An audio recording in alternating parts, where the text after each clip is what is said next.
Ng Panginoon, ito po ang inyong kaibigan kay Jesus, Brother Manny Bautista. Minsan pa, ang salita ng Diyos ay ating papaksain. Nandito po tayo sa loob ng tahanan ni Brother Marlon at si Sir Josie, ano? Mamaya na lang natin pagkita sa, okay? Okay, gusto nyo ngayon. Tignan natin, ano? Ito lang ang problema.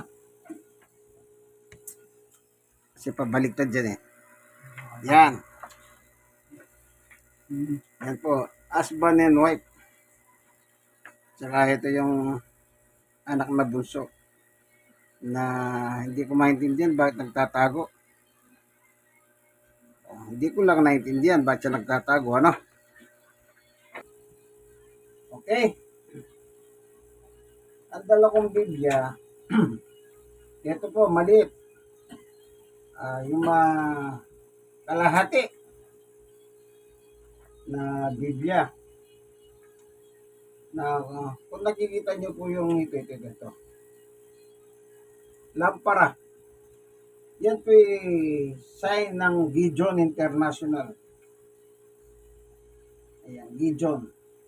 Itong mga Gideon International group na ito, sila po ay nag-contribute, pamigay ng Biblia, nagpapagawa at namimigay. At isa po ito, libre ito eh. Dito po tayo magkukuha ng ating aharalin.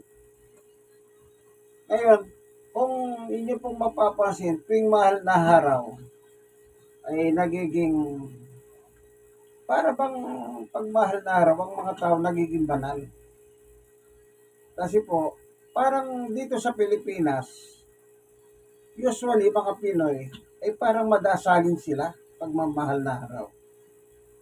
Yun po ang napapansin ko. Kahit saan ka pumunta sa buong Pilipinas, parang makadiyos ang tao.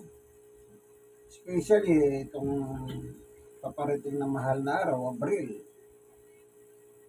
Na yung mga tao, nandun sila sa mga pabasa, kung saan binabasa nila kasaysayan ng Jesus. Yung iba naman, iba-iba pong kanya-kanya ng sekta ng reliyon na mayroon pong ganyang klaseng paniwala. May kanya-kanya silang paniwala. Ngayon, ang nangyari kay Jesus, tignan natin doon sa Hebreo, chapter 7. Meron kasi binabanggit dito ang Biblia na ito po babasahin natin. Sa Hebreo chapter 7, simulan natin sa verse 22. Dahil kay Jesus tayo nakatitiyak ng isang lalong mabuting tipan. Ang Bible po binubuo ng dalawang tipan, New and Old Testament. Pero nasa New Testament na po tayo. Anong sabi rito? Dahil kay Jesus tayo'y nakatitiyak. Kumbaga sa salitang sure ball, na lalong mabuting tipan. Kasi po, mas lalong mabuting tipan, napakahirap po. Maghahalay ka ng mga hayop, papatayin. Sacrifice. Hindi kagaya sa New Testament. 23. Dati, maraming saserdote nag-ahali-halili sapagkat namamatay sila at hindi nakapagpapatuloy sa panunungkulan. 24. Yung sacerdote, pari po yun. Sa ibang lingwa mga pare. Ngunit si Jesus ay buhay magpakailanman. Alam niyo yung salitang magpakailanman buhay. Nung araw may nagsabi sa akin natawa ako Sa social media sabi niya, isa siyang Iglesia ni Cristo kay Manalo siya. Sabi niya sa akin, si Jesus daw namatay. Hindi niya binanggit si Jesus. Basta sabi niya, namatay na yan. Ang tanong ko sa kanya, sinong namatay? Inaantay ko siya sumagot Ang problema, siguro nakapag-isip-isip. Hindi niya siya sumagot. Anong sabi? Ngunit si Jesus ay buhay magpakailanman. Kung mababasa mo yan, di po ba buhay siya? Kung hindi siya nabuhay na muli sa mga patay, di wala tayong kaligtasan. At hindi siya maaalinan o mapapalitan sa kanyang pagkasaserdote. Bilang mga Kristiyano po, kung pari at pari lang ang pinag-uusapan, hindi tayo agi sa pari laban sa mga pari baka sabihin nyo, laban tayo, hindi. Kung sa pagiging pari lang, di mas maganda na si Jesus ang pantangkilikin mo bilang pari. Kasi si Jesus, kaya siyang magligtas. Pero yung mga pari ngayon, wala silang kakayahan magligtas. Kasi tao po sila. Kaya sabi ng Biblia, hindi pwedeng palitan. Tandaan nyo, hindi siya pwedeng palitan ang pagkapari ni Jesus o pagkasaserdote. 25. Dahil nga riyan, lubusan niyang may liligtas ang lahat ng lumalapit sa Diyos sa pamamagitan niya, sapagkat siya'y nabubuhay magpakailanman upang mamagitan para sa kanila. Kung mananatiling patay yan, hindi siya makapagliligtas. Tandaan niyo po yan. Kaya hindi po siya patay. Pagamat naipako sa krus yan, namatay yung laman. Nabuhay siya sa Espiritu. Yung laman. Yung laman na binigay ng Diyos, yun ang namatay. Kasi nga po, kung hindi siya lalagyan ng laman, paano niya tayo matutubo sa ating mga kasalanan? O, tingnan po natin, sa Hebreo chapter 10 verse 5. Dahil diyan nang si Kristo'y manawag sa sanlibutan, sinabi niya sa Diyos, ang mga hain at andog ng mga hayop ay hindi mo ibig. Kaya tiniya mo ang aking katawan upang maging ain. Si Jesus ang nagsasalita rito. Ang katawan niya ay inianda ng Diyos upang maging ain. Ako. 6. Hindi mo kinalugdan ng mga handog na susunugin at mga handog dahil sa kasalanan. 7. Kaya't lagi sinabi, narito ako, O Diyos, upang tugdin ang iyong kalooban ayon sa nasusulat sa kasulatan tungkol sa akin. Yung ula po nakasulat sa kasulatan. Ito sinasabi ni Jesus. Fulfillment. Yung ula na dumating si Jesus, yun ang fulfillment ng salvation ng tao. Kaya po, kung walang katawan yan, paano ipapako yan? Kaya yung katawan lang po yung namatay. Then after 3 days, muli siyang nabuhay. At walang katawan na nakita na gaya ng tao, pag namatay, ang katawan niya nandun lang nabubulok. Pero kay Jesus po, nung dalawin ni Magdalena at binuksan yung kuweba, yung pinto, meron ba nakita si Magdalena? Di wala. Kasi po, nabuhay na siyang maguli.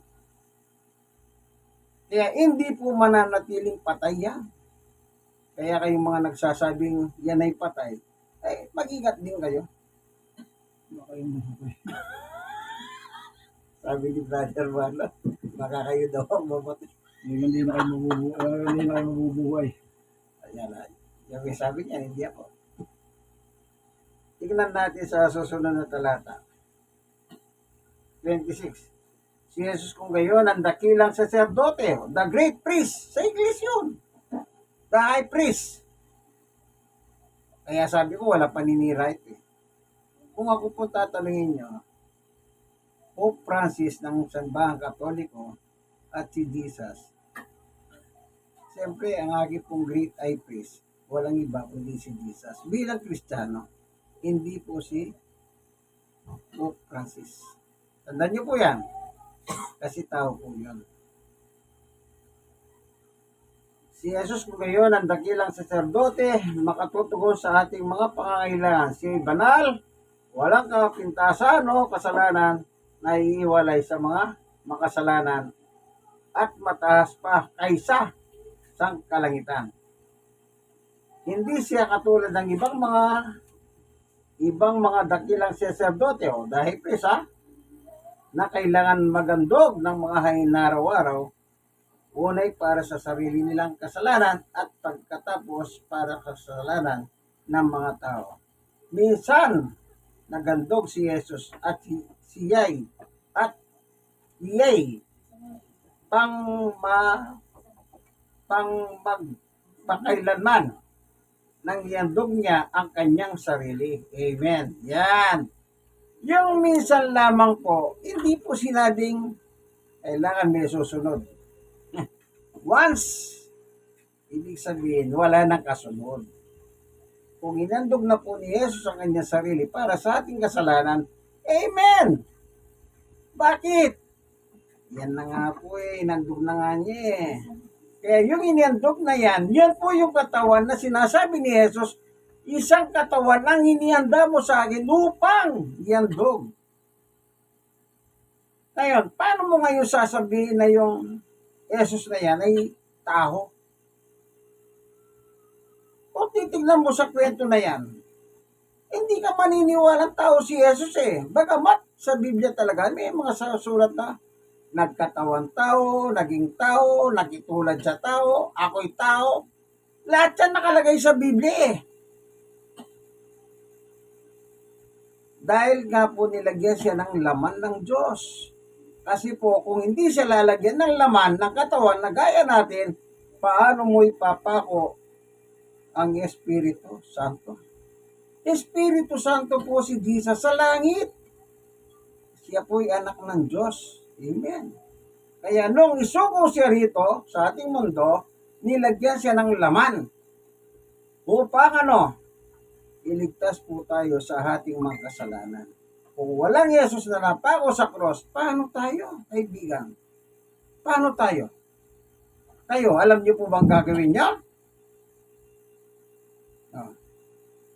Kahit yung iba, kala nila kung may religion sila, okay na sila. Nagkakamali po kayo niya. Lagi lang po yung religion yan. Alam niyo ba po kung anong ibig ng religion? Ang salitang religion po, mula sa salitang lelegare, sa wikang Ingles, to tie up. Ibig sabihin, yung tali na putol, to tie up. Muri mong idugtong. Kasi po, naiwalay tayo sa Diyos dahil sa kasalanan. Kung walang kasalanan, wala sana tayong problema. Kaya po, nagre-reliyon yung tao. Ang problema, akala nila ang reliyon ang solusyon. Hindi.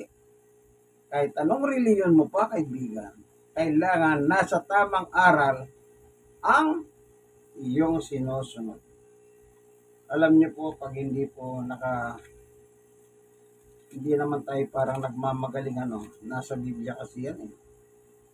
Ito babasahin ko po. Para lang akala nyo po, nagmamarunong tayo. Hindi po.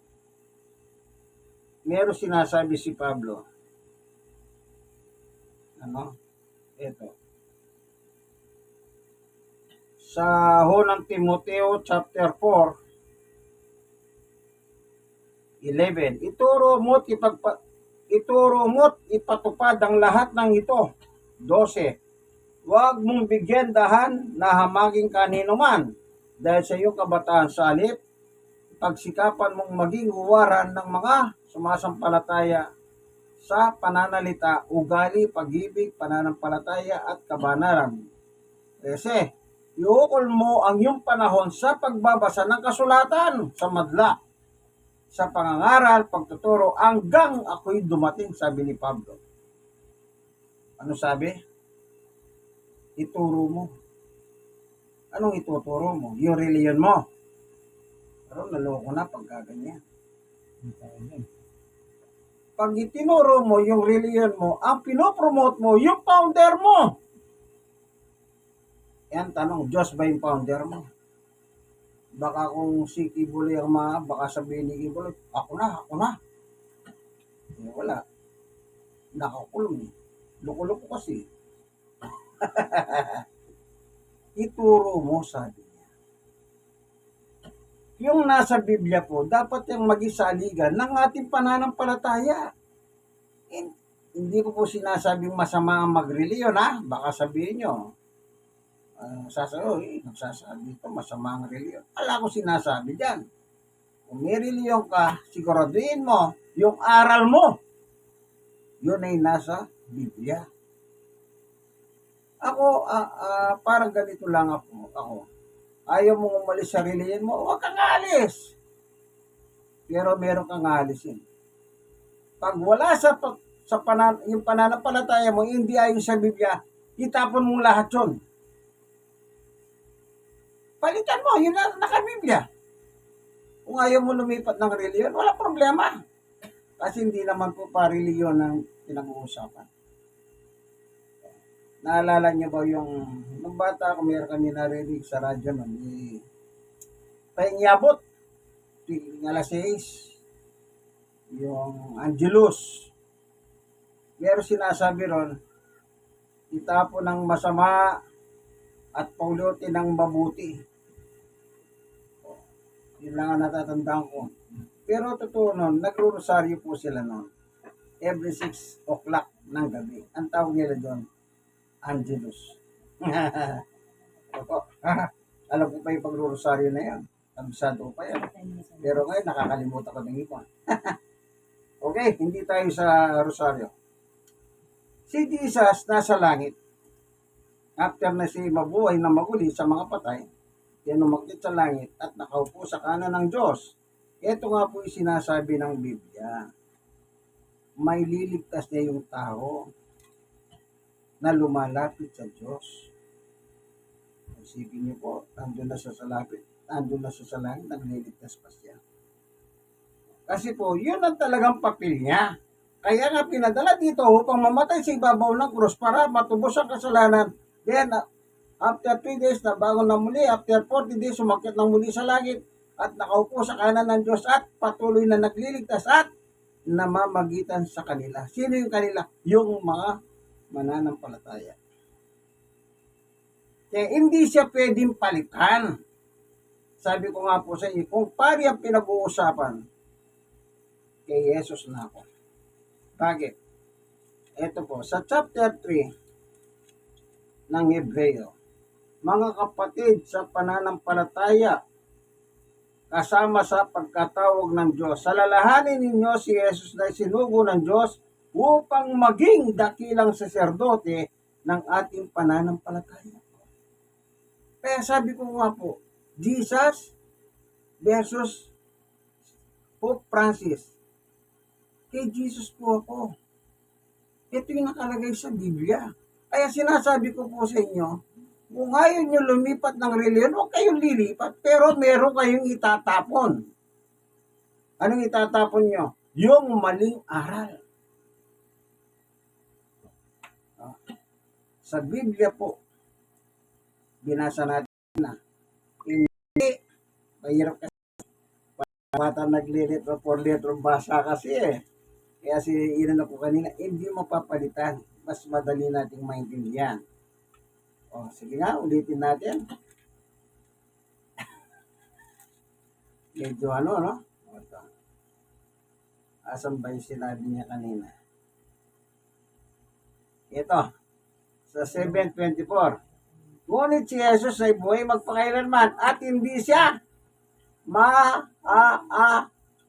linan. Hirap din kasi niya. Palibasa, hindi naman ako purong Tagalog. Kaya yung linan. Yan.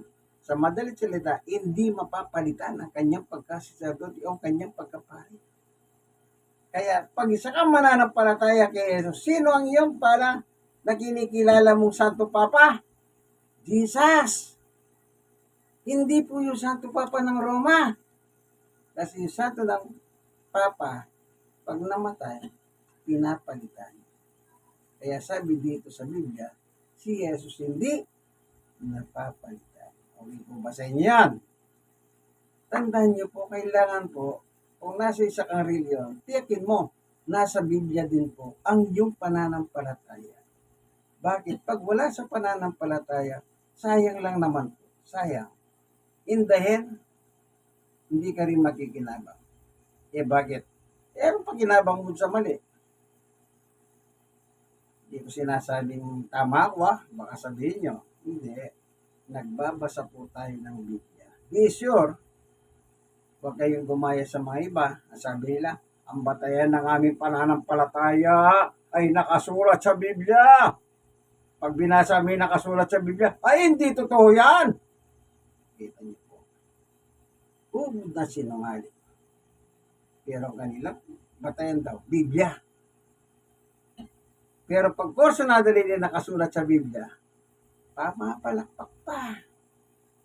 Pag binasa mo naman yung hindi na gusto, hindi totoo yan.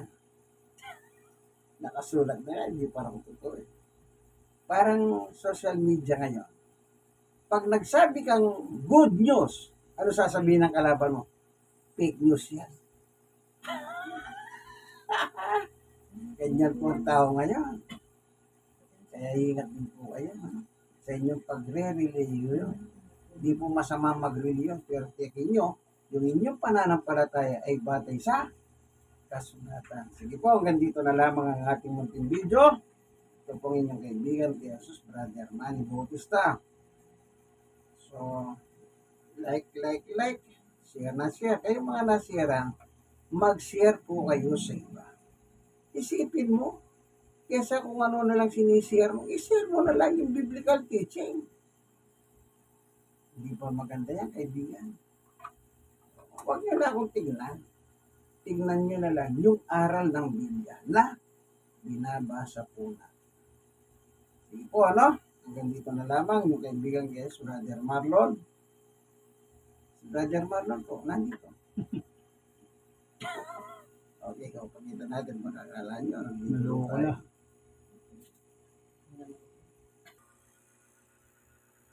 Ayan. Asan? Hindi pa nagtatago. Ayan! Sa sulok. Ayan, si Brother Marlon po. Ang ninuno niyan, galing po sa Amerika. Kaya Amerikano po ang apelyido niya. Ngayon, hindi ko nasasabihin.